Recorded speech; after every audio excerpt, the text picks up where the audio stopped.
जीता था जिसके लिए मरता था। एक तू ही वो लड़की थी जिसे मैं प्यार करता था।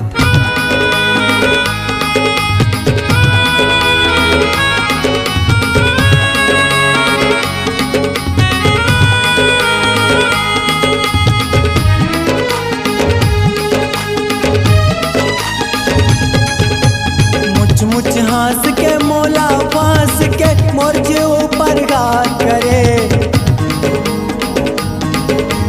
मुच हंस के मोला फांस के मोर जे ऊपर घात करे। तोला दूसर संग प्यार रिश्ता काबर मोला बर्बाद करे। काबर मोला बर्बाद करे। काबर मोला बर्बाद करे। रानी काबर पराया के हाथ धरे। मोर में काहे कमी है बता मोला रे। मोर मयारू संगी झगवा मोला रे।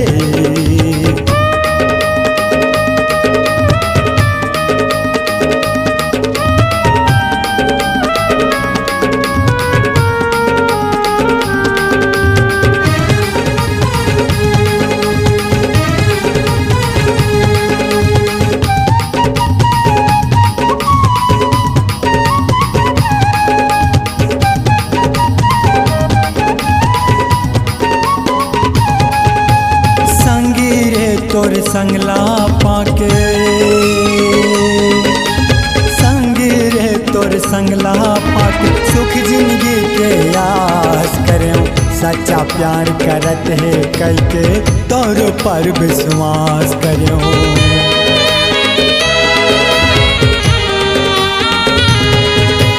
मोर प्रेम के बंधना मातोला बांधे के प्रयास करूं। प्रेम नहीं पैसा माँ बेचा थस आज ये एहसास करूं। प्रेम नहीं पैसा माँ बेचा थस आज ये एहसास करूं। पसरा लगा के बेचे मयाला थोर को शर्म ना लाज करे। मूरत जैसी बनी है तू देवी जैसी दिखती है। मैं दीवाना समझ न पाया तू पैसों में बिकती है।